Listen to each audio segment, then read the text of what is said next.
What a wonderful day to be reminded by the Apostle Paul that we have a firm foundation, the solid rock of the identity of Jesus Christ. He said, upon this rock I will build my church. And Paul is giving the church in Corinth some very clear details about how to work together. It's important for the church today to also recognize this. He says here in chapter 11, judge for yourselves. Is it proper for a woman to pray to God with her head uncovered? Does not even nature itself teach you that if a man has long hair, it's a dishonor to him? But if a woman has long hair, it's a glory to her.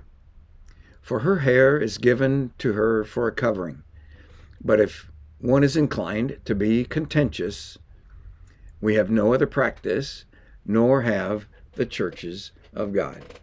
So this statement that he makes, Paul said, it's the custom. There's no other custom. There's no other practice in the churches of God in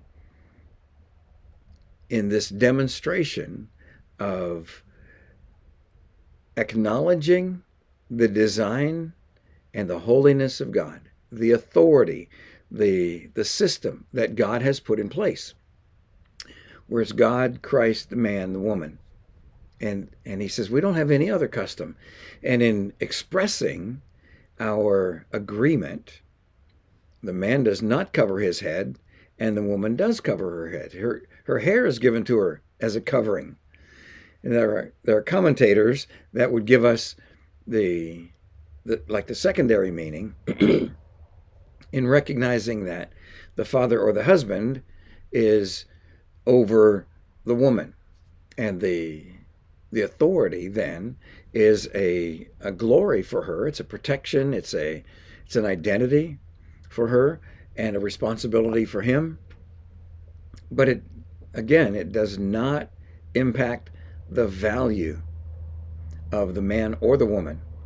We are of identical value in the eyes of God. We're in different positions. We have different functions. We have different perceptions. Generally, God has wired women to be interacting with their reality differently than men interact with the people and the circumstances of our lives. We shouldn't rebel against this. We shouldn't be contentious about it. We should recognize it, acknowledge it, and practice it for the glory of Christ. And so I just want to present that to you this morning, that Paul said we have no other custom. We have no other practice in the churches of God. Don't be contentious about it. We can work together. If you think one way and I think another way, we should talk about it. And we may not come to an agreement, but we can certainly not be contentious. We can certainly love each other and still not think, I want to do it this way, and you think, I want to do it that way. So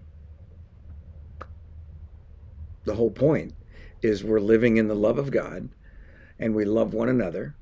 And our desire is to accurately and openly express our recognition of the authority of God and the system that he has put in place in his creation. So whether we like it or not is really not the point. Do we understand it, and will we practice it?